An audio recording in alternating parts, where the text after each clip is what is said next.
Hoje eu não venho aqui dar qualquer dica ou anunciar alguma notícia nova, mas eu vim fazer uma referência ao Zé do Caixão, ou melhor, ao José Mojica Marins, que faleceu na última quarta-feira, dia 19 de fevereiro de 2020, para quem está assistindo a esse vídeo em outro momento, né? E como não poderia deixar de lado, já que tem tudo a ver com esse canal aqui, falar um pouco sobre a trilha sonora de sua obra. Ele era conhecido como o pai do terror nacional.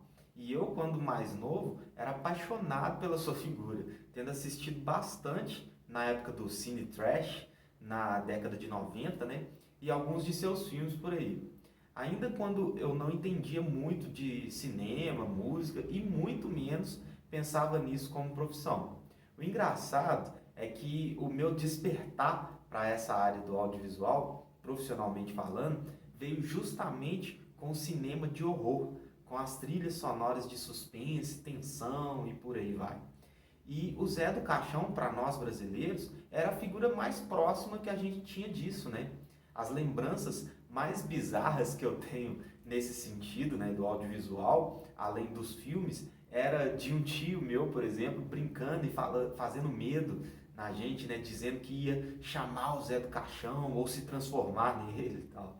Para vocês verem como que sua obra ultrapassou gerações, né? O engraçado é que eu sempre achei engraçado, né, aquilo tudo. E o Zé tinha um pouco dessa questão cômica também, né? Que ele de certa forma até abraçou ou teve que abraçar, talvez mais por questões financeiras, enfim. Porque eu, na verdade, sempre gostei muito de ver os filmes de horror e suspense. Eu gostava de ver até sozinho, de noite, no escuro, para ter uma experiência mais completa. Tanto que o meu TCC na faculdade de música foi sobre a sensação dos espectadores diante da trilha sonora de filmes de suspense e terror. Bom, voltando aqui ao Zé do Caixão, para quem não sabe, esse é o nome de um personagem criado pelo Mojica para o filme A Meia-Noite Levarei Sua Alma. E esse personagem se tornou tão icônico que veio a reaparecer em diversos outros filmes, sendo até confundido com o próprio autor, vindo com o tempo a se tornar seu alter ego, né? A gente não pode esquecer que o José Mojica Marins, apesar de ter iniciado sua história no cinema lá ainda no início da sua infância, pela influência de morar nos fundos de uma sala de cinema e seu pai sendo o gerente dessa sala, né? Mas foi aos 12 anos de idade que ele ganhou sua primeira câmera e começou a fazer alguns filmes amadores que eram exibidos pela cidade. Com 17 anos, ele já tinha fundado uma companhia de cinema especializada em terror e aos 20, uma escola de atores. E é a partir daí que a sua carreira profissional começa realmente. Apesar de já ter feito outros filmes anteriormente, considerados amadores, o primeiro filme trabalhado por ele de forma comercial foi o faroeste A Sina do Aventureiro, de 1958. E repara aí que a gente está falando às vésperas da época da ditadura militar, tendo José lançado mais um filme em 62 e em 64 o filme A Meia-Noite Levarei Sua Alma, que eu falei lá atrás, que marca a estreia do personagem Zé do Caixão e ainda o início da própria ditadura. E não é de se assustar que seus filmes foram censurados por ela, né? Que o considerou amorais e subversivos. Mas isso não foi suficiente para barrar ele, que chegou a fazer mais de 20 filmes durante esse período.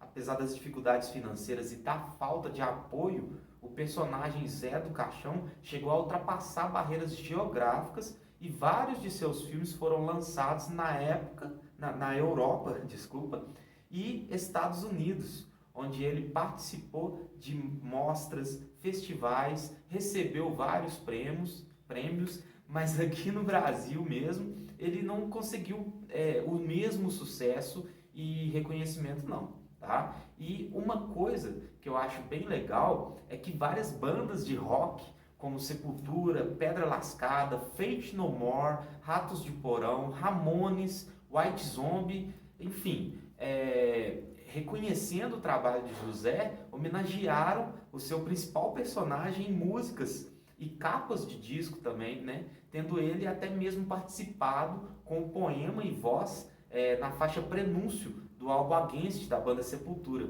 brasileira, hein?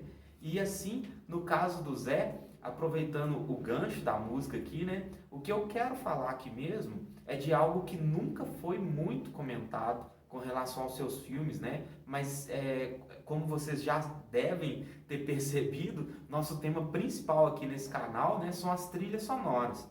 E como, insistindo no sentido educativo mesmo, a trilha sonora não é só a música em si, mas todo o conjunto de sons de um projeto audiovisual, eu quero começar aqui pela questão do diálogo. Em todos os filmes do José Mojica, o Zé do Caixão, com exceção do filme Encarnação do Demônio, de 2008, né? Um filme bem mais recente, né? Houveram dublagens, tá? Tanto na língua original, né, o português, quanto para outras línguas. Na década de 60, diversos filmes nacionais precisaram ser dublados por várias razões, como a qualidade de captação do áudio, né, de cenas externas, por exemplo, buscar uma melhor interpretação por parte dos atores e várias outras. Algumas vezes o próprio ator dublava o seu personagem, mas em várias situações, como por exemplo as dos filmes do Zé, precisava de um profissional de dublagem qualificado. Tá? Se vocês não sabem, um dublador profissional ele precisa ter um DRT de ator, além dos cursos de dublagem, afins, né, experiência, conhecimento na área. O José era muito fã do trabalho com a voz do dublador Laércio Laurelli, que acabou sendo a voz do Zé de Caixão em diversos filmes. E uma coisa que deve ser levada muito bem em consideração é o fato de ele ter composto as músicas originais, né? O Zé do Caixão ter composto as músicas originais de alguns filmes, como por exemplo A Sina do Aventureiro, de 1958, o seu primeiro longa sonoro completo, com a trilha composta por ele. E O Estranho Mundo de Zé do Caixão, de 68, com as músicas assinadas por ele e pelo compositor Hermínio Gimenez, que merece também um certo destaque aqui, porque a partir daí ele veio a ser o principal compositor das músicas originais dos filmes do Zé do Caixão. No segundo exemplo, O Estranho Mundo de Zé do Caixão, a obra se trata de 3 curtas, sendo O Fabricante de Bonecas, Tara e Ideologia.